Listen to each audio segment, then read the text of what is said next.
Bienvenue sur votre chaîne préférée Akhbar al-Bled de Hassan Atlemsan. Avant tout et comme d'habitude, grande solidarité avec le peuple kabyle, grande solidarité avec les jeunes kabyles incarcérés et condamnés à mort, une solidarité qui restera sans faille et pour toujours,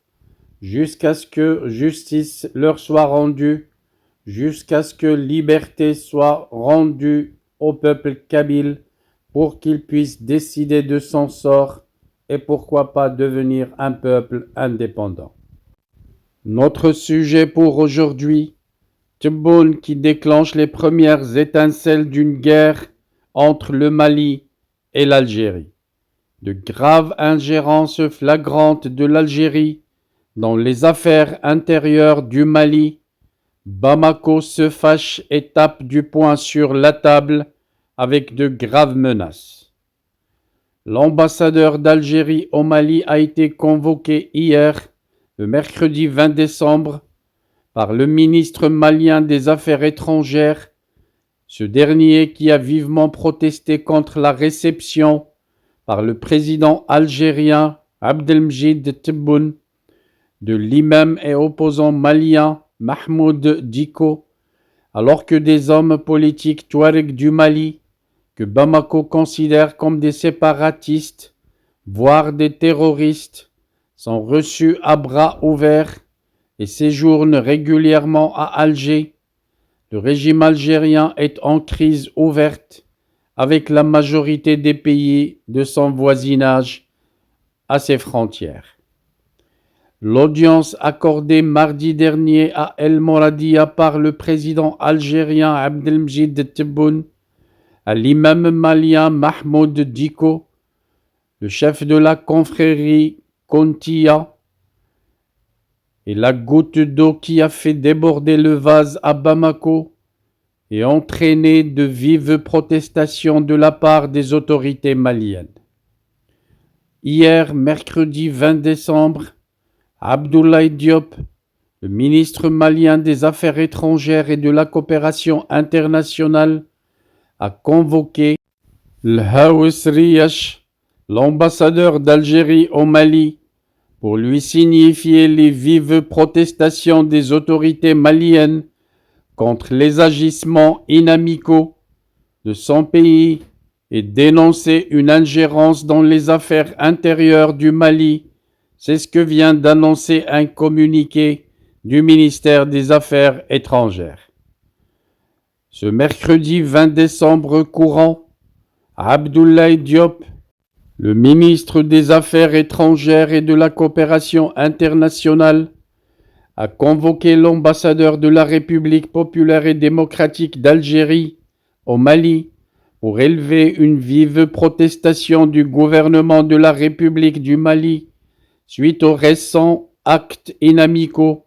posés par les autorités algériennes sous le couvert du processus de paix au Mali, lit-on dans ce communiqué. Le chef de la diplomatie malienne met en avant les rencontres que l'Algérie a organisées ces dernières semaines avec des hommes politiques touaregs du nord du Mali, sans la moindre consultation avec Bamako. Cet acte est d'autant plus inamical aux yeux des autorités maliennes que ces membres du mouvement national de libération de l'Azawad sont en rupture de banc avec le pouvoir malien suite aux récents événements dans le nord du pays où l'armée malienne, avec l'aide des paramilitaires russes de Wagner, a repris Kidal, la ville jusqu'ici sous le contrôle des mouvements touaregs. L'Algérie est certes le parrain de l'accord de paix signé en 2015 entre le gouvernement malien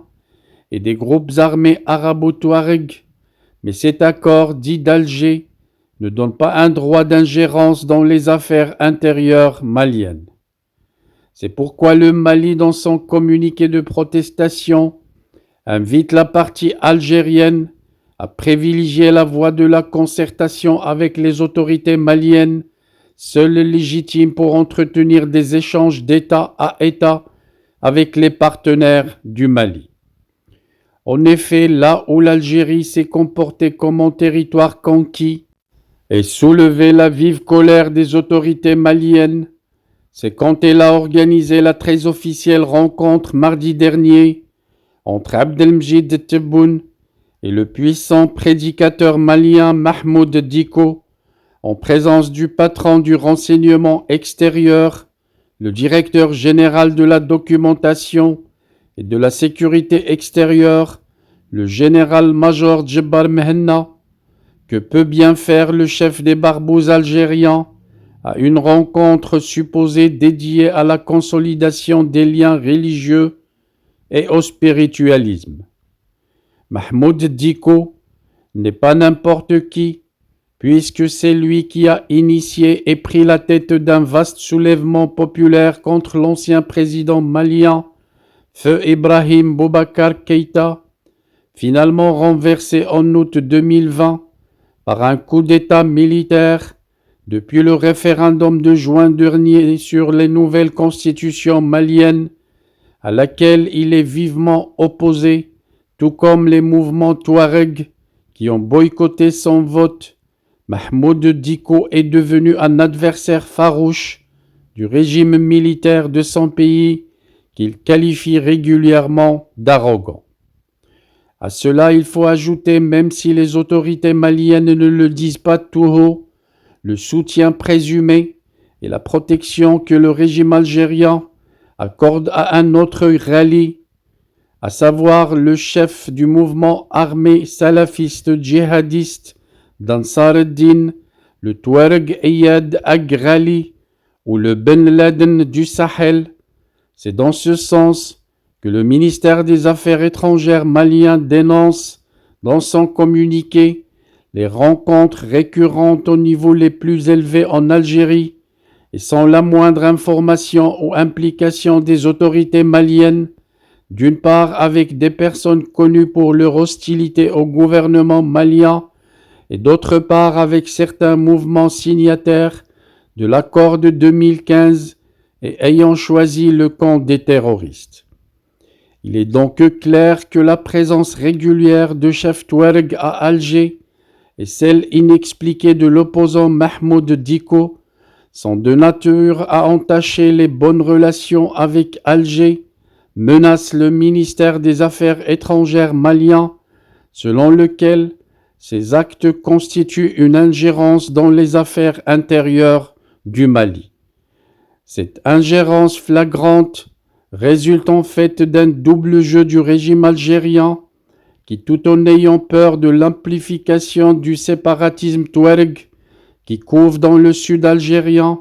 joue à la déstabilisation des pays frontaliers, le Maroc, le Mali, le Niger, la Libye et même la Mauritanie, en croyant que c'est ainsi qu'il peut assurer son leadership sur toute la région.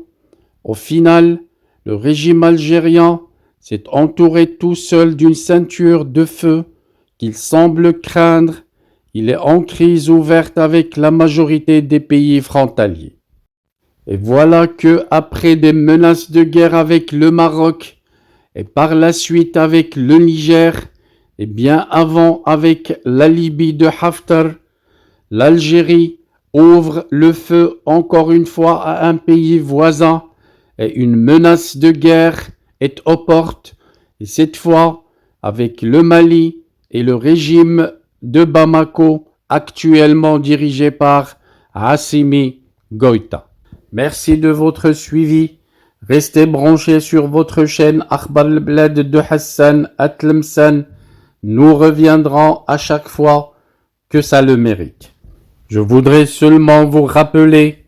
que votre chaîne Akhbar al-Blad de Hassan Atlemsan